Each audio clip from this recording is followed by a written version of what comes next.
What we know is when you design car dependency, it fails for everyone, including drivers, because you're all stuck in traffic. That's just common sense. That really is just common sense. And it really bugs me when the people who are lying to you try to take the words common sense. More people drive, so we should plan for drivers. That's just common sense. No, that's a lie being called common sense. The actual common sense is the more people in your city who can move in less space with lower public costs and lower emissions, and cooling the city because we're getting hotter, and cleaning the air because the air is getting worse. All of that is common sense. The Amber Mac Show on Canada Talks, Sirius XM 167. Welcome to the Amber Mac Show. I'm sure you've all heard of AI hallucinations, but what you might not know is that based on some new research, they are here to stay. We tell you why in today's headlines, plus whether it's bike lanes or Tesla's Cybertruck, we share what can make our cities better and what's making them worse. And Jeff, we're going to talk about a lot more, including an update on how Gen AI is harming our kids. We sure will. And with the rise of AI everywhere, we're seeing more and more examples of how our kids are just collateral damage in this race for productivity.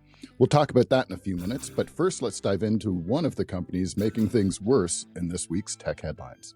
Newsfeed. We've talked about AI hallucinations in the past. This is when AI presents false or fabricated information as fact. We've heard AI companies talking about how they're working to reduce the number of these hallucinations. Unfortunately, OpenAI researchers have just released a study that shows that AI hallucinations are, in fact, mathematically inevitable, and that the problem cannot be fixed, unfortunately, Jeff, by better engineering. Yeah, I think, frankly, it's great that came from OpenAI, which looked at its own ChatGPT, but also DeepSeek and other models to reach that conclusion. Neil Shah, VP for Research and Partner at Counterpoint Technology, explained that, quote, unlike human intelligence, AI lacks the humility to acknowledge uncertainty. When unsure, it doesn't defer to deeper research or human oversight. Instead, it often presents estimates as facts, end quote. And I have to say that kind of sounds like an awful lot of humans on the internet, Amber, but maybe that's beside the point. I think that is a good description for sure. Now, one fascinating quote in this study is that, and I'm quoting here, hallucinations present due to the way most evaluations are graded. Language models are optimized to be good test takers, and guessing when uncertain improves test performance. So it makes sense that this is built right into the system, Jeff. And as we've covered in the past, these aren't necessarily mistakes that humans would make.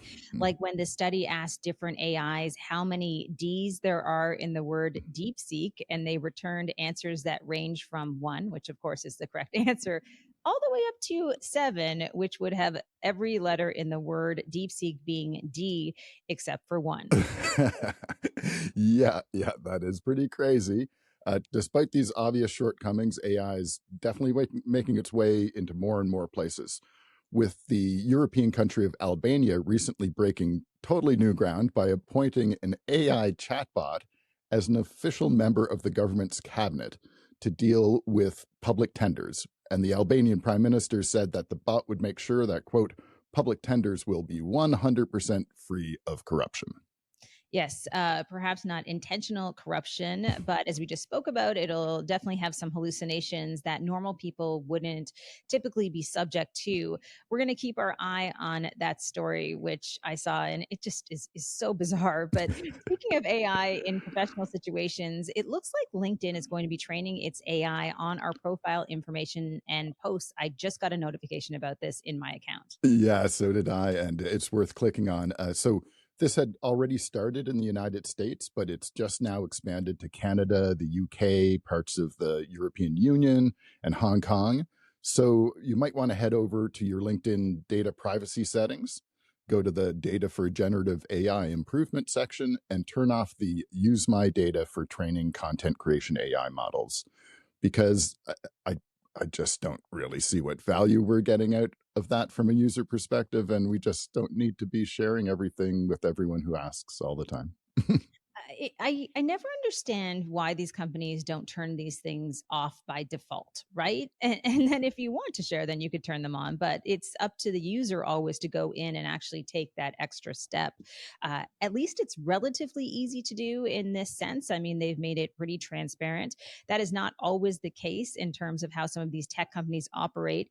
If you've spent thousands of dollars for one of Samsung's Family Hub smart fridges, which will soon display ads on your display when it's not in use, Samsung says this, and I'm quoting here, enhancing everyday value for our home appliance customers. Yeah, that's it's bad enough when they try to force this garbage on us, but like that's just directly lying to us when they say that this is enhancing everyday value for us, because it's doing no such thing. Nobody wants to walk into their kitchen and see ads running on their fridge, and nobody who bought that fridge bought it so that they could have that horrible, annoying experience. So I mean, just come on, guys. So it's another case of when big companies change the rules of the game after you've already paid your ticket to start playing. And in fact, it was only in, I think it was April 2025, like 5 months ago, when Samsung's head of R&D for digital appliances said that the company had no plans to put ads in its smart home displays. It's unbelievable. And I think if you do have these advertisements, you should get something in return, right? Maybe there's an exchange that takes place, but this seems like this is just going to be a worse experience for their customers. Yeah, and those cost like I think $1,800 to $3,500, like US dollars. It's a lot of money. You shouldn't be purchase it. It's like if Tesla played ads on your, God, I shouldn't give them any ideas, but it's like if Tesla played ads on your control panel as you were driving. It's just, that's not what we signed up for. Nobody wants that, and we already paid to get in, so it's really, really annoying. And I think that's especially true when you're paying a premium. I mean, in some cases, when Mhm. technology is free, I get it. There has to be some type of business model to make money. But when you're paying a premium, I think, of course, you should not have ads by default. Now, speaking of Tesla, the U.S. National Highway Safety or Traffic Safety Administration has launched yet another investigation into Tesla, this time forcing Tesla to redesign its interior door handles after people, including children, were stuck in their cars with seemingly no way to get out. And Jeff, I just have to say something because I have ordered Ubers before and they are Teslas, and I am challenged sometimes to get in and out. Yeah, and it's this was a known problem before. So they didn't have to wait till somebody put a gun to their head to force them to do this, which seems to be just the way it happens lately. But obviously that's just not the kind of company that Tesla is. So you had to force them. And to be clear, there is a manual latch that would allow you to get out of the car. But if you haven't specifically read that part of what I imagine is a very, very long owner's manual, then good luck trying to figure out where it is or how it works, especially since this situation can come about because you get locked in with an electronic failure that happens as a result of a car crash. So it's not something you're going to be able to easily figure out. It should be intuitive. It's literally the exit door. They put red signs in theaters above them and leave the light on because you have to be able to get out. So, God, you'd think your car would be the same thing. It's very frustrating that, like you said, these companies are not planning to do any better until they're absolutely forced to do so. We see this in the social media space and in the Gen AI space. And speaking of kids, we covered 16-year-old Adam Rain's ChatGPT related suicide previously on the show, a devastating story.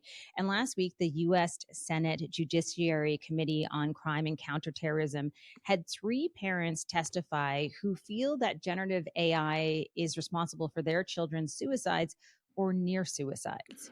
Yeah. And so the near suicide is in one case, there was a teenage son who purposely cut himself in front of his mother before attacking her and biting her, kind of going crazy. The other 2 were suicides, including a 13-year-old Juliana Peralta, as well as the one we covered, Adam Rain. And Adam Rain's father said in his statement that, quote, what began as a homework helper gradually turned itself into a confidant and then a suicide coach. So that's just got to send chills up your spine as a parent to see that progression. It's just, again, it's not what we were promised. Yeah, it is really, really devastating to read some of those transcripts of that conversation that Adam did have with ChatGPT. So I've read most of them as you have as well. Speaking of ChatGPT, OpenAI actually published a couple of blog posts before the testimony about teen safety, with one written by the company's CEO, Sam Altman, saying, the model by default should not provide instructions on how to commit suicide, but if an adult user is asking for help writing a fictional story that depicts a suicide, oh my God, sorry, I'm going to keep quoting here, the model should help with that request.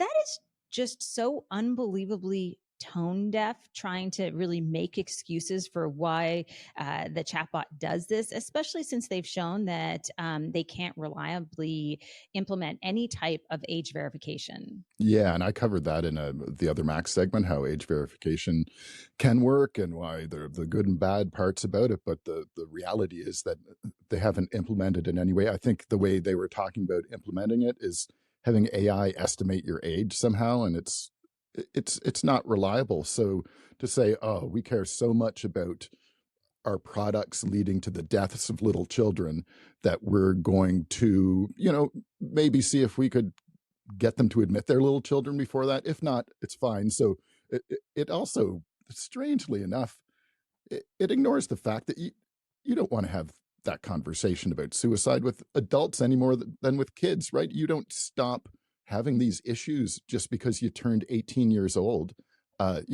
Kids today more than ever, I think, are in a different place. So you say that you're protecting people under 18 when you're not, and then you're leaving people 18 out of the loop completely. So it's just like so many things, not good enough. So hopefully this Senate inquiry forces them to be a lot less cavalier in their attitude towards the safety of kids. But, look back at the conversations over the years about social media when it started to have obvious harms on kids, and think about how long it has taken them to even begin to start addressing things like that. So I expect we're going to have more innocent kids die before then, Amber.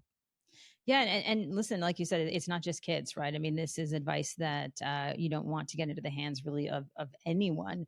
All right, we're going to switch gears a little bit here. Just going to talk about how Ticketmaster's owner, Live Nation, is being sued by the FTC and 7 U.S. states, and how the company's control of more than 80% of major concert venue ticketing has led to a really terrible situation for music lovers. That's coming up next in The Other Mac. The Other Mac.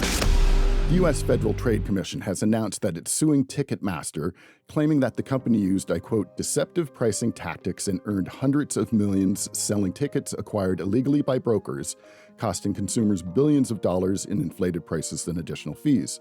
And the FTC goes further than this, saying Ticketmaster, quote, deceived artists and consumers by engaging in bait and switch pricing through advertising lower prices for tickets than what consumers must pay to purchase tickets, in addition to a list of other transgressions. So part of this issue is that in the resale market, Ticketmaster is now essentially triple dipping on fees. First from the initial sale, with Ticketmaster collecting an average of 24 to 44% fee there, then further levying fees on the resold ticket buyer when they've purchased the reseller's ticket, and then finally charging fees to the reseller again at the end of it all. And this is starting to add up, with Ticketmaster collecting around $11 billion US in fees between 2019 and 2024, almost $4 billion of which was from resales. Now, personally, I wish the FTC would do more of this kind of thing, and I want to make it very, very clear that this is not the same as the partisan revenge banana republic politics that's being played with Trump's FCC going after late-night TV hosts. This is something the FTC was built for, namely protecting consumers, and it should do more of it. I mean, when you think of some of the specifics of this case, for example, Ticketmaster's failing to stem the use of automated ticket bots in order for Ticketmaster itself to profit off the secondary resale market for tickets, I'd encourage you to consider how this type of thing might relate to, say, social media platforms like X, who, if their own claims about their company's technical prowess is to be believed, have simply let bots run free on their platforms to legitimately societal levels of harm, despite saying that it would eliminate them and despite acknowledging the obvious damage they do. When companies profit off of the suffering they intentionally inflict on their own customers, they should be forced out of business. And in Musk's X platform, that may not be happening because of some kind of addiction faced by its users, but in Ticketmaster's case, it's because they control over 80% of the primary ticketing for major concert venues. A near monopoly, and in the 5 years from 2019 to 24 saw concert goers buy more than $82.6 billion of tickets from Ticketmaster. Now they're growing and profiting tremendously from their increasing share of the ticket resales market as well.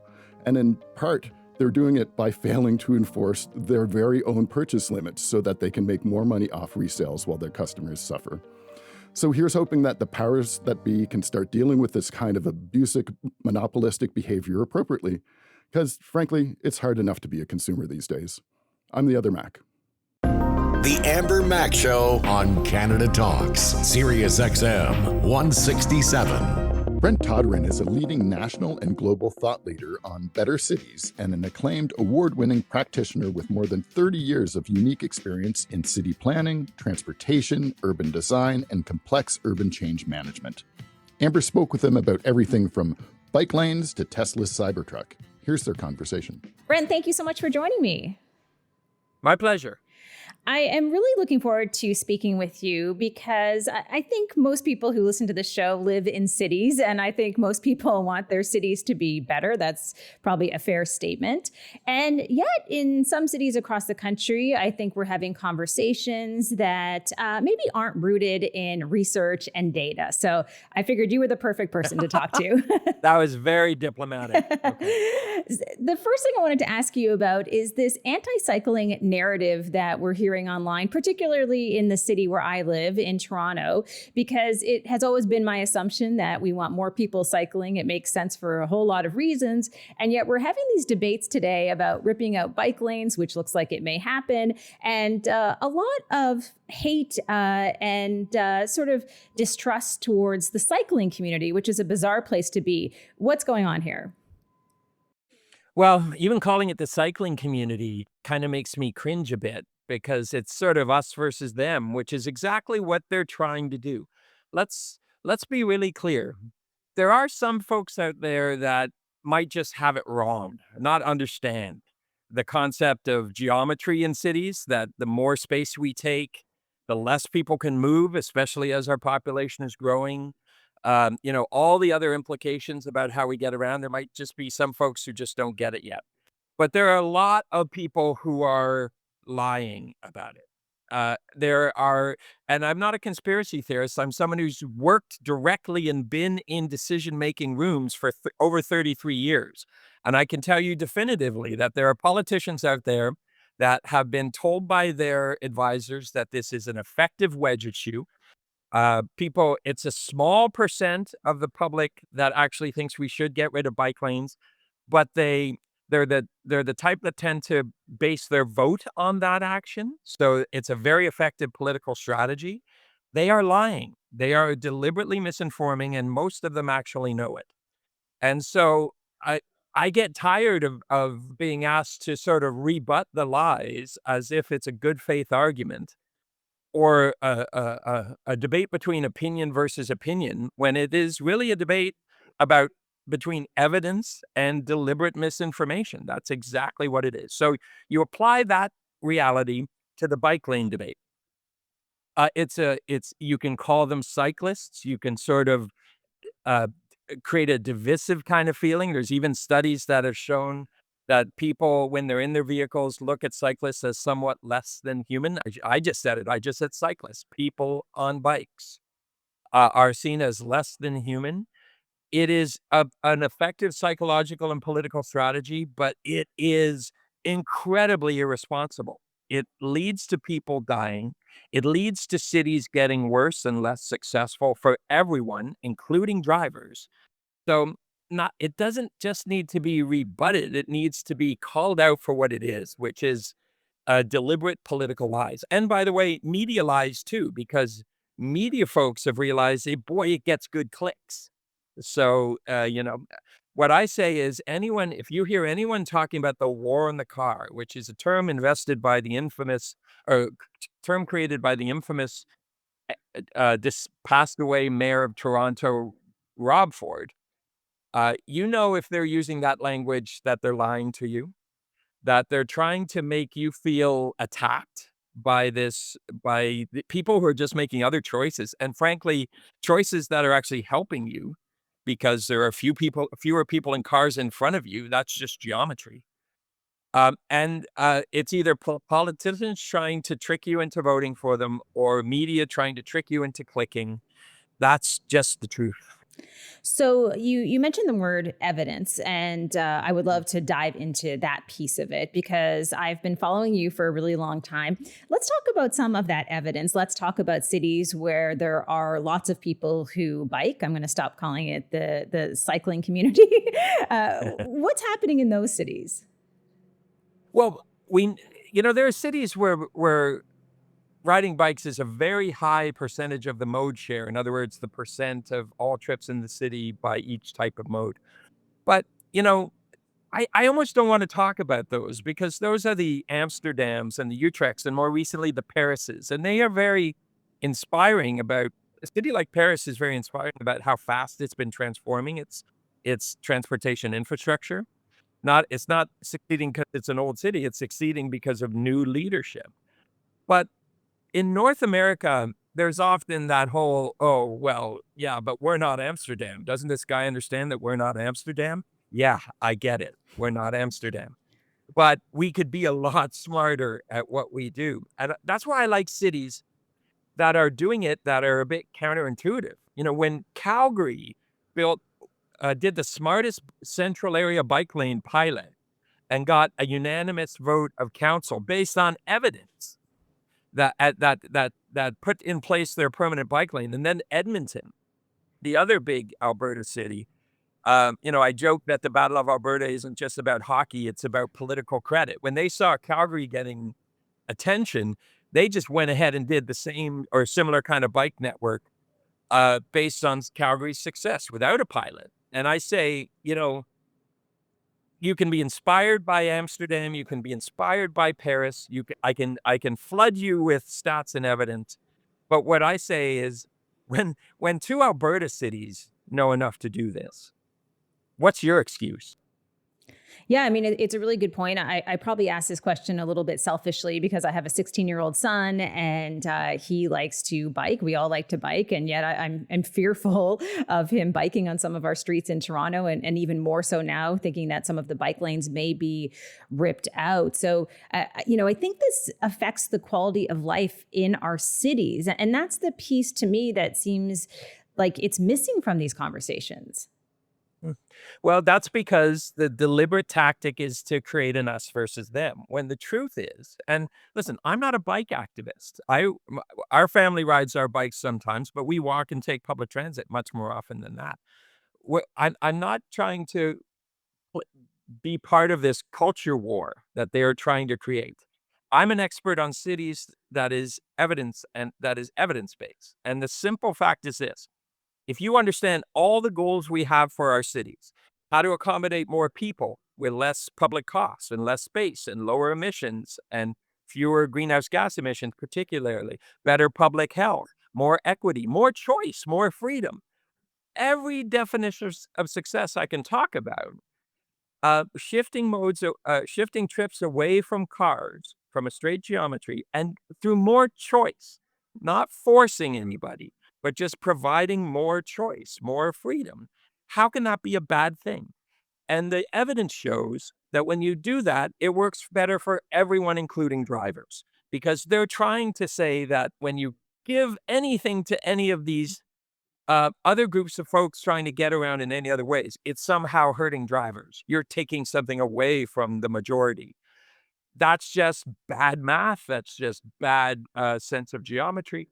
Because as I often say to folks when we're talking to them, if you don't want to stop driving, or you can't stop driving because frankly we've designed car dependency, then you will and can keep driving. But it's in your best interest to make sure that your neighbor on one side chooses to ride a bike and neighbor on the other side chooses to take public transit. Your other neighbors walk, particularly for short trips, which take up half the trips in our city. It blows our mind that half the trips in our cities are short trips, not long commuter trips or trips across the city to take your kids to hockey practice. Half the trips in our city are short trips that could reasonably easily, for many people, be converted into another kind of trip if they choose to. That works better for everyone. What we know is when you design car dependency, it fails for everyone, including drivers, because you're all stuck in traffic. That's just common sense. That really is just common sense. And it really bugs me when the people who are lying to you try to take the words common sense. More people drive, so we should plan for drivers. That's just common sense. No, that's a lie being called common sense. The actual common sense is the more people in your city who can move in less space with lower public costs and lower emissions, and cooling the city because we're getting hotter, and cleaning the air because the air is getting worse. All of that is common sense. I totally agree with you, and yet at the same time, I also worry about this push for a return to the office and the issues that we face in some of our cities in terms of more traffic congestion, more cars on the road. This feels like one of those issues that no one has really thought about, or maybe they're lying about. I don't know what the answer is, but certainly, most of us who actually do like the idea of common sense can also do basic math, and with more people going to the office and more cars on the road, no matter how many bike lanes you ripped out, it's not going to get better. Yeah, someone said to me recently that it's not more traffic, it's just returning traffic to how it was before the pandemic. But that's not exactly true. It is doing that, but add 5 or 6 years of population growth. So that's more cars. And we already had triple before the pandemic. And ironically, for the 33 years I've been a planner, we have been talking about work from home as a component of the strategy for addressing the crushing congestion, etc. And we could never, I remember talking about this in the 90s, and we could never think of how can we ever get work from home to be higher than 5%, 2 or 3%, 5%. Because if you could get work from home to 10% or 20%, it would be revolutionary. Imagine taking off 20% of the cars, one out of every 5 cars. That would be a significant change. Um, and and then we had it in the pandemic.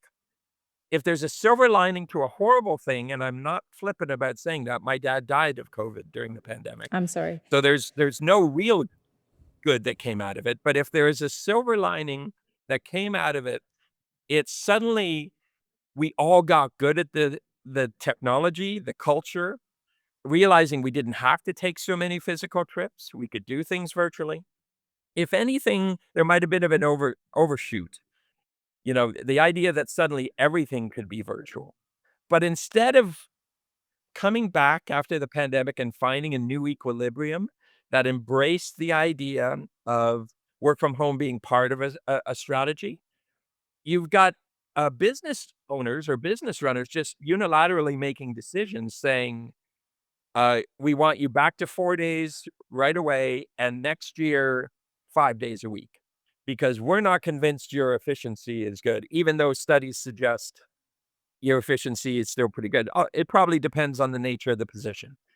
Well, it does depend. But so there needs to be a conversation about how it affects society, not just the businesses, because that tends to be the beginning and the end of the media discourse.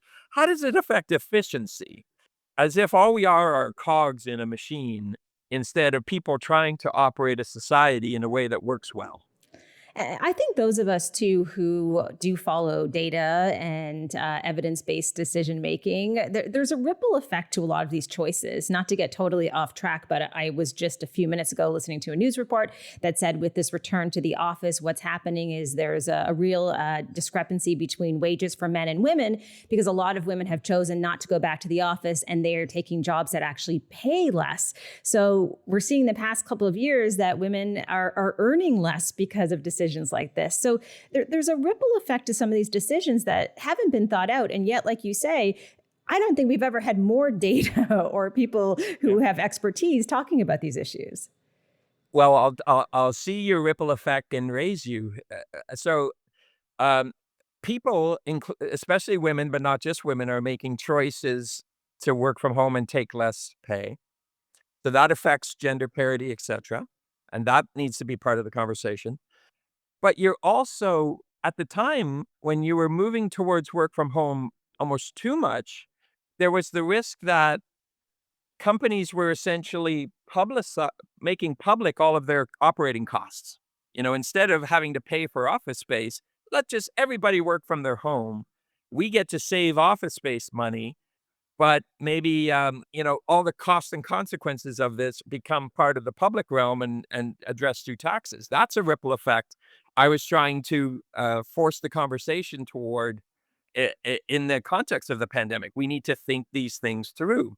And to me, that's an implication of doing too much work from home. Also, it devastates our downtowns, which are our economic engines. And people don't realize that if they've never gone downtown, if they don't work downtown, if they ignore downtown, they are still highly dependent on the downtown keeping their taxes low. Because if it isn't for the economic engine of downtowns in North America, we'd all be suffering with less service and more higher taxes. So these are ripple effects to these decisions that are about the public interest. And yet again, we're having the conversation like, oh, it's just the business owner's choices. They can do whatever they want. There has to be a conversation about the implications, the larger public implications, the ripple effects, as you say. Absolutely. And I think also another thing that at least I'm seeing happen, and when I've been looking at some of the things that you're writing about, I know you're talking about this as well, is that as our cities get more populated, as we have less room for cars to move around, the vehicles are actually getting bigger. I every couple of days see a cyber truck in downtown Toronto, and I look at it and think there's just not room on these streets for this truck. Like, whether you like Elon or not, there's just not a lot of space for a truck like this. And I'm reminded of a quote that you shared in your feed that said, innovation makes useful things smaller and smaller. Overconsumption makes things bigger and bigger and more dangerous with bigger costs and consequences. I would love you to unpack that. Well, the Cybertruck is the latest super obnoxious example of this, but it didn't need such a fundamentally ugly and ridiculous vehicle to make the point for us that vehicles were too big already. And it's just as much about your standard family SUV as it is about someone who's making the choice in this day and age to support Elon Musk financially. So this was already a problem. And it was playing out in before the Cybertruck, it was the idea of an electric Hummer. And does your brain break at the concept that a Hummer can be good? Well, of course it's not good, because it takes the battery materials and energy of 5 or 6 smaller vehicles to make a Hummer green, which it isn't. And by the way, we have Jevons paradox, which says that every time we've improved the technology and made something greener, people end up using it more. So we've actually seen the studies show that per capita, our emissions are going up because we're driving further. We're driving more. Ironically, a lot of people are buying a third vehicle, and that's the electric vehicle. They might have stayed at 2 if it weren't for the electric vehicle. Now, I'm a supporter of electric technology as an alternative to internal combustion vehicles, but not if we end up driving more and further. So you've got the added issue of, with your vehicles getting bigger, it's kind of like, how can we take a bad situation and make it worse? We've already got too much driving, too much car dependency, no choice really in our design of cities and suburbs, particularly, for other ways of getting around. And now let's add to that, we're going to make the vehicles even bigger and more dangerous, not just bigger to hold people, more kids, more groceries. Let's make the front inherently more dangerous so that it's far more likely to not see a kid and to kill a kid when it hits the kid. And so we have this cumulative effect going on of too much driving, too much car dependency, and the vehicles getting more polluting or using more materials if they're electric and still polluting because there's still tire pollution, etc. And at the same time, becoming more dangerous in the name of an arms race for more safety. I've got to have a bigger vehicle or else I'm not keeping my family safe. And everybody outside your vehicle is in greater danger, legitimately greater danger. And we have to remember the number one killer of kids and teens in the entire world is car crashes. it's so sad when you do look at all of this data, and I would love to talk to you more about this, but I also want to talk a little bit about some cities that are maybe getting it right here at home, here in Canada, if that is actually happening. And I ask that because as someone who is a keynote speaker, I've traveled all across this country to small cities, medium-sized cities, large cities, and it strikes me that some cities are better than others. Top of mind, I don't think there's one city that I think of where I think, oh, they've nailed this. Like public transit is really efficient. Cycling is possible for everybody, and it's safer for everybody. Are there things happening in this country that you can point to that it leads you to a little bit of optimism about this topic? I think there are cities that are doing things better, and that's inspiring to me. I can't point to. I recently collaborated with the mayor of Paris to do an exhibition at City Hall in Paris about climate action through city building. And one of the points I made is I haven't seen a city that's doing things perfectly. I've seen cities that are trying harder and cities that are not trying at all, and frankly are putting great effort into still protecting the wrong thing from change. But what inspires me are the cities that you don't expect to do better, but are. They are doing better. In Canada here, Montreal is probably the most inspiring city in North America in recent years. They're transforming streets into people places. They're doing safe bike infrastructure and shifting mode share. They're doing a lot of smart, good city building.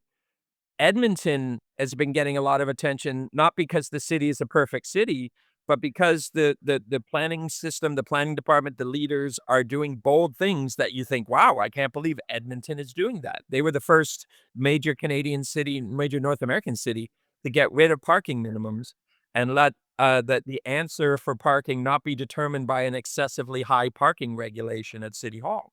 And that's just one example of many things they've been doing in terms of innovation. I also like the smaller cities in Canada. I've been advising the city of Kingston, Ontario for 7 years now. And it's not that they're perfect, but boy, the transformation in culture and attitude and intention and aspiration and how it's translating into better planning. I'm inspired working with them every day. And it shows that cities of that size and vintage, they used to describe themselves as being very conservative, very hard place for things to change when I first started working for them. Now I'm starting to talk about the Kingston model instead of the Vancouver model as an inspiring North American model. And frankly, there are a lot more cities the size of Kingston than there are cities the size of Toronto.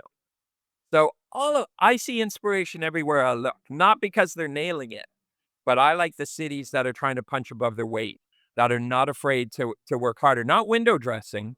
I'm not impressed by the cities that declare a climate emergency and just do business as usual, but the cities that are actually working hard to make change. And I've worked in city halls, so I know how hard that is.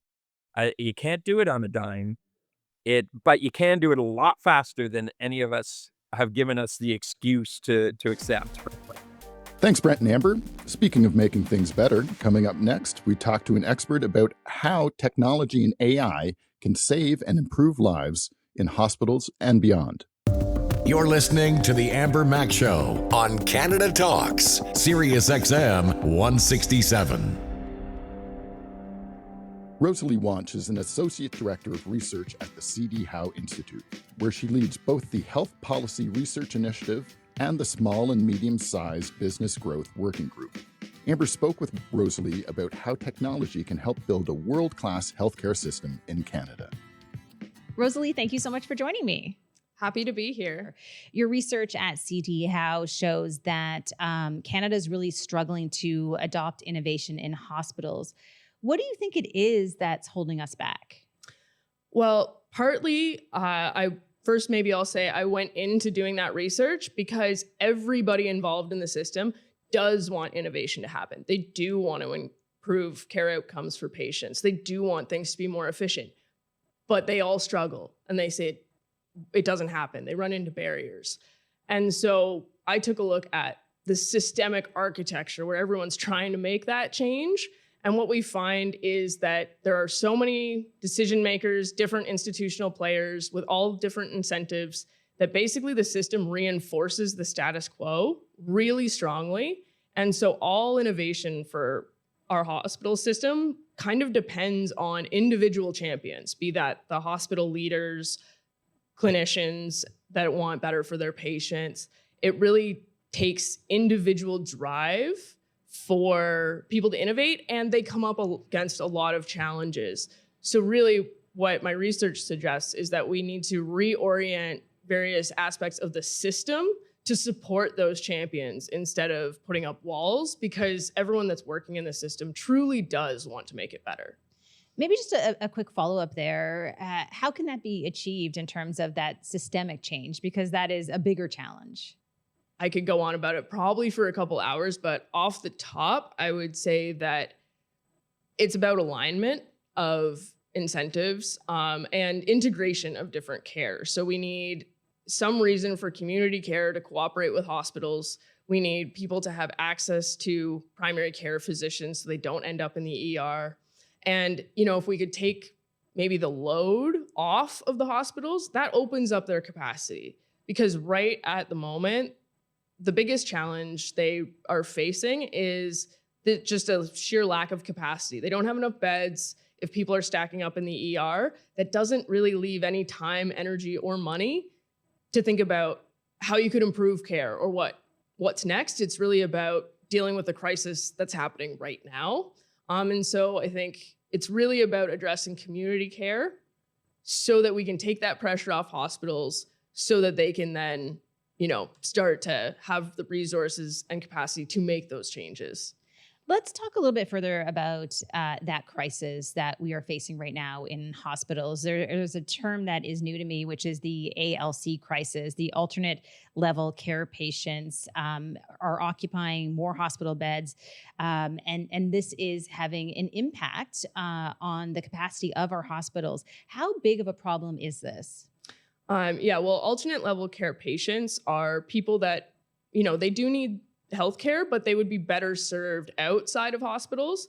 And generally their outcomes are actually better if they're treated outside hospitals. So you're thinking about seniors that might need ongoing care and there's just no LTC bed available, or just really people recovering from surgery and there's just no home care for them to go home. And so people occupy these beds, and then that creates a domino effect where someone shows up at the ER, there might not be a free bed to admit them to.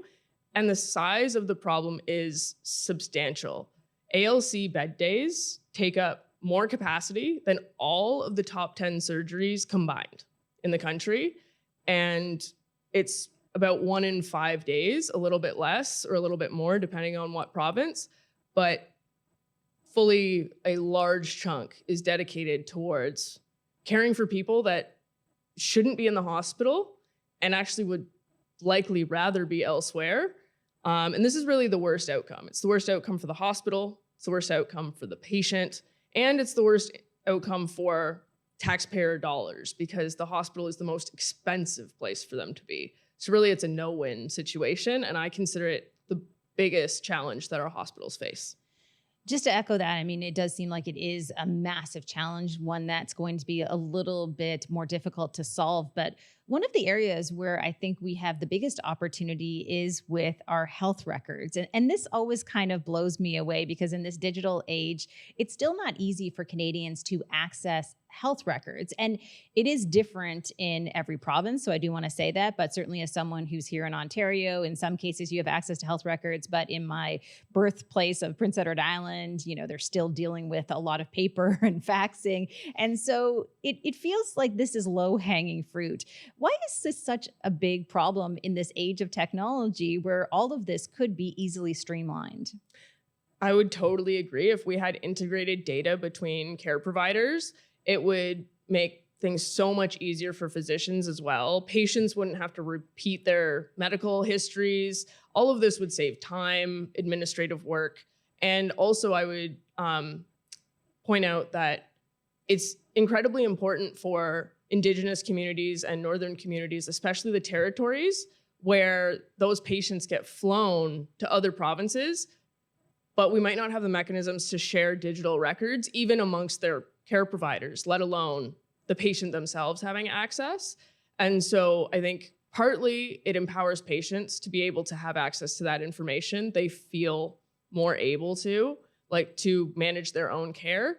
But even at a systemic level of just care quality, we don't have the right integration. And I think that is directly on government, because there's no incentive for your primary care physician to link in with the hospital. And actually, in a lot of cases, it's a risk-averse culture. The law would allow these things, especially with patient permission, but because there's this culture around keeping patient data private, and really just being good data stewards, we haven't moved forward on a lot of this data integration, despite, I would say, lots of government funding over many, many years. And so at that point, we get back to this systemic challenge. What's the incentive? The hospital is busy. Do they actually have the time, energy, change management resources, IT expertise in-house to actually build these systems? So at some point, the government needs to put the infusion of cash there, but also provide the guidance and force a certain amount of harmonization, because everyone wants to use the system they've got. And so they want everyone else to adopt their system, as opposed to everyone moves to one harmonized integrated system. So how we do that, through data standards or linkages or regulated a system, I do think it is directly the role of government to start addressing that problem. I feel like it might even be a bigger problem than we have data for, because there's a lot that gets missed in not having these health records in a digital format, right? Because I've heard stories, some within my own family, where, data points were missed, but blood work, nobody had their eyes on it, right? So a lot of lives can be saved in this process as well. Yeah, and we can do earlier detection. The more information you have, say someone is at risk of developing heart disease or kidney disease in the future. If you see that earlier in their data, you might be able to intervene, get them the tests they need to determine if they're at risk long before they would ever have symptoms. So there's a huge aspect of preventative healthcare to it. And I would also just add that if you've done a diagnostic test once and then you go to another doctor, do you really want to get that blood draw done again? If you just had the test results, or the doctors could just share them, patients also wouldn't need to redo things. And that's also a big draw on the system. When we lack capacity, having to redo things or have doctors spend time calling each other trying to get these records is truly just an inefficient waste of time, and also something the doctors hate doing. One of the biggest complaints is how much time they have to spend on administration. And for family doctors, dealing with referrals to specialists for their patients and following up on those is a good chunk of their time. When we're struggling with access, having this digital foundation could improve patient care, number one, but also free up a ton of physician time. And I think that is something that we need to remember, because we do have an access challenge for primary care. And if we can just save each physician an hour, that's probably a faster way to address the problem than taking kids all the way through medical school. That takes many, many years, and we have the problem today. If we act now, and if we are aggressive in terms of some of this systemic change that needs to happen, what is possible for Canadians, and who's responsible for all of this? Well, therein lies the challenge, right? Is who is responsible? And in the current system, the somewhat upsetting answer is kind of no one. Arguably the health minister, but the health minister doesn't necessarily control various aspects of this. And I should say, I mean that provincially, because the federal health minister, constitutionally, they don't get to administer the healthcare system. So the buck stops with the health minister.